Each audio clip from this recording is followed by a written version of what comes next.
Bonjour tout le monde, bienvenue à une autre vidéo de peinture acrylique. Écoutez, cette fois je vais me casser le bol un petit peu. On va perforer des trous dans le fond d'un gobelet.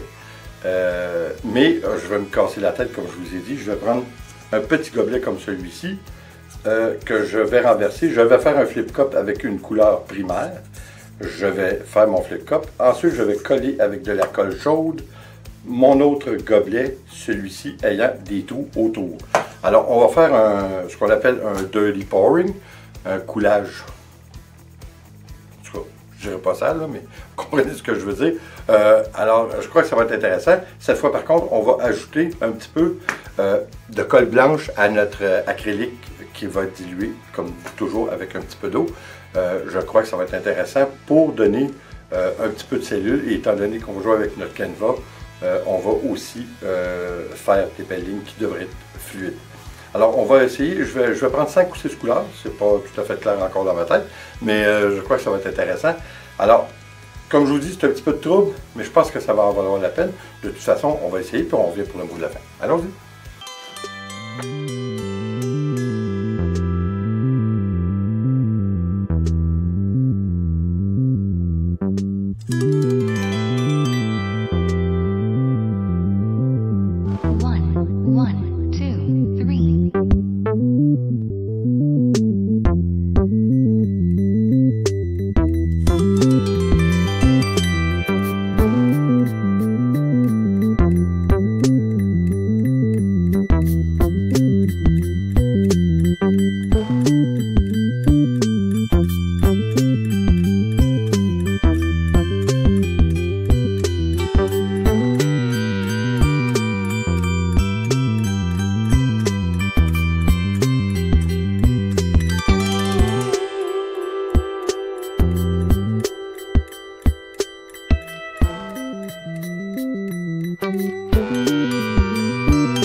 l'impression que je dis souvent que le fini est doux. Ben là, je vais le dire encore. Le fini est très doux, est excessivement doux. C'est mon petit côté doux, j'imagine. Non, mais écoutez, je crois qu'encore une fois, oui, c'est un petit peu plus de trouble, un petit peu plus de travail, mais je trouve que le résultat est superbe. C'est un résultat qui est très, très dur à arriver en essayant d'autres techniques. Là. Je crois que c'est presque impossible d'y arriver. Oui, il y a beaucoup de gens qui font la technique du verre percé, du gobelet percé, qu'ils mettent directement sur le canevas. C'est justement ce que je voulais faire un petit peu différent. Avec mon petit verre renversé, j'ai obtenu un centre qui était plus uniforme, plus défini d'une couleur primaire que je trouve intéressant. Alors, on a la couleur primaire qui est un petit peu plus pâle et les autres couleurs plus foncées qui s'agencent tout autour avec des lignes et des cellules qui sont très, très intéressantes. On dirait qu'on a utilisé, en fait, on a utilisé deux techniques, là, mais en fait, on dirait qu'on a utilisé, pour ce faire, 3 ou 4 techniques pour y arriver parce que c'est vraiment très différent dans chaque place de notre travail, c'est très différent. Je trouve, écoutez, on voit des cellules, sont vraiment fines, sont vraiment raffinées. Je trouve, écoutez, c'est superbe. J'adore cette technique. Je vous disais que oui, c'est un petit peu plus de travail, mais quoi qu'il en soit, je trouve que cela en vaut la peine. Hein? C'est pas si mal. Regardez ce que ça donne. Alors, quoi? Oui, ça vaut la peine. Si vous avez une meilleure technique pour faire des trous dans un verre, hein, parce que le verre, c'est mou. Hein? Alors, c'est dur de prendre un couteau et de faire des beaux trous, veux pas, dans le gobelet. Alors, j'ai trouvé la meilleure méthode, je crois que c'est de prendre une mèche à percer que l'on prend et pour le chauffer, puis ça fait des trous automatiquement. Ça fait une très belle job, puis vous n'avez pas besoin de vous casser la nanette à savoir si vos trous sont bien alignés. De toute façon, une fois sur le canevas, on le bouge un petit peu, puis ça a plus ou moins d'importance. C'est sûr que si vous voulez faire le travail et le laisser tel qu'il est, tel qu'il va s'écouler, ça peut toujours se faire. À ce moment-là, vous faites des plus gros trous. Vous le laissez comme ça, puis une fois que votre liquide s'est tout écoulé sur la toile, vous enlevez tout simplement votre gobelet. Mais je trouve que la technique des 2 gobelets superposés est très intéressante pour nous donner un rendu un petit peu différent en ayant fait un flip cup avec le petit gobelet au préalable. C'est toujours une question de goût, hein? Mais là, écoutez, je le regarde travailler, puis vous savez encore une fois que je ne suis pas un gros fan de cellules, mais je savais qu'avec la colle blanche, ça nous fait très peu de cellules, mais des cellules qui sont bien, qui sont raffinées. Et puis, ça nous définit aussi les lignes qui sont assez bien partagées et assez bien définies. Alors, écoutez, je trouve le rendu superbe. J'ai l'impression que je le dis souvent, hein, je dis souvent, elle fait partie maintenant de mes 3 premières. Mais là, si je dis ça depuis les 5 ou 6 dernières fois, là, mes 3 premières, là, je ne sais plus sont où, mais on va les catégoriser si ça continue parce qu'il va y en avoir trop dans les 3 premières. Mais définitivement, elle fait partie de mes préférés. J'espère pour vous aussi, j'espère que vous allez l'essayer.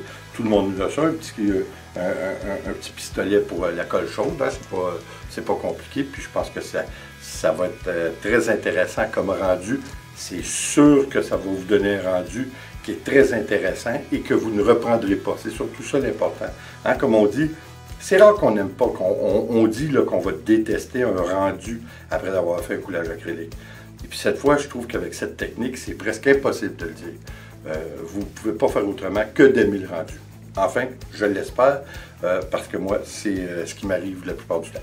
Alors écoutez, merci d'être là. N'oubliez pas de vous abonner, hein, parce que c'est toujours important pour nous. Ça nous donne, comme vous savez, de la crédibilité aux yeux de YouTube.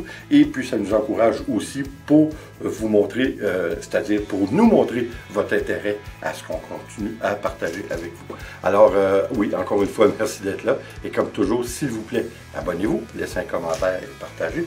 C'est toujours apprécié. On se revoit dans la prochaine vidéo. Ciao.